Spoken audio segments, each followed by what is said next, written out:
Transform your raised beds this autumn without lifting a shovel. There's a story every gardener knows all too well. Autumn comes, and your once proud raised beds have settled into sad, sunken shadows of their former selves. The soil has dropped by inches, the compost from last season seems lifeless, and your first instinct is the same as everyone else's: more compost. You haul bags, wheelbarrows, maybe even a few extra soil amendments, topping up the beds to restore that rich, dark appearance. It feels productive, it looks good, and yet come next summer the same problem resurfaces. The soil sinks again, plants struggle on hot days, and the hard work of last year seems to vanish into the air.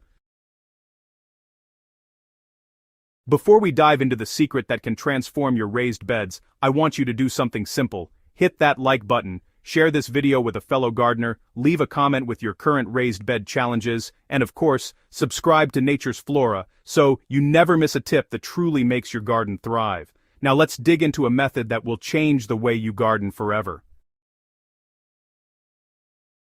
Why pure compost isn't enough. Compost is a gardener's beloved material, full of life, nutrients, and energy. But here's the catch. While it feeds your plants, it doesn't build a lasting structure on its own. Year after year, a raised bed filled only with compost slowly compacts like a sponge being squeezed over time. The level drops, waterlogging can occur in heavy rains, or conversely, the surface dries out too fast. Plants in these beds may struggle, not because they're not fed, but because the environment they grow in lacks stability.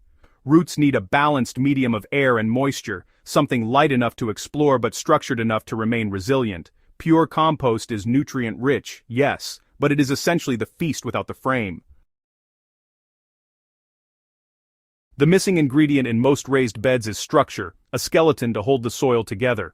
That structure comes not from bags of compost, but from life itself, specifically the fungi that permeate healthy soil. These mycelial networks act like a glue, binding particles and creating tilth, the crumbly, aerated soil you find on a woodland floor.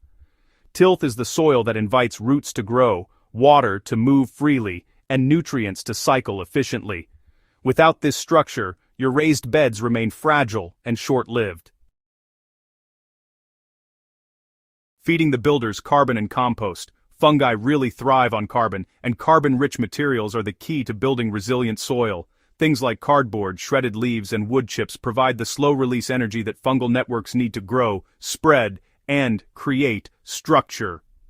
Compost, by contrast, is protein-rich. It provides nutrients and microbial life, but not the slow-burning fuel the soil ecosystem needs to establish itself. Think of it like a balanced diet.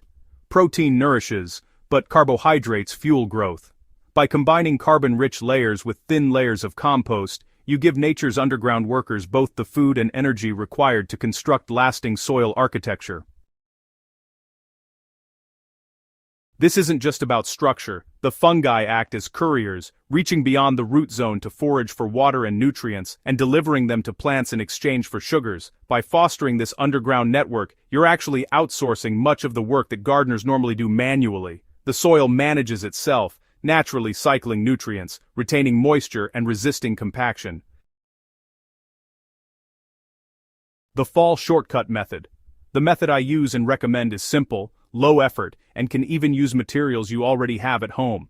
Start by laying a layer of plain brown cardboard over your sunken bed. Remove tape and labels, overlap pieces if necessary, and soak the layer thoroughly. The moisture is essential. It activates decomposition and invites microbes to begin their work.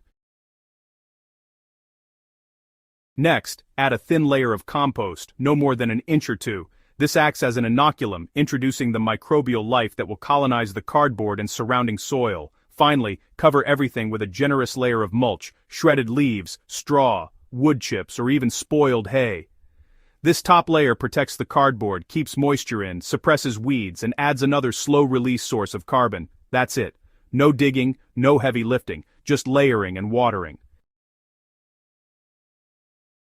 Over winter, something remarkable happens. Fungi colonize the cardboard, and earthworms tunnel through the layers, pulling organic matter deeper into the soil and creating channels for air and water. By spring, the cardboard has largely disappeared, replaced by dark, crumbly soil teeming with life.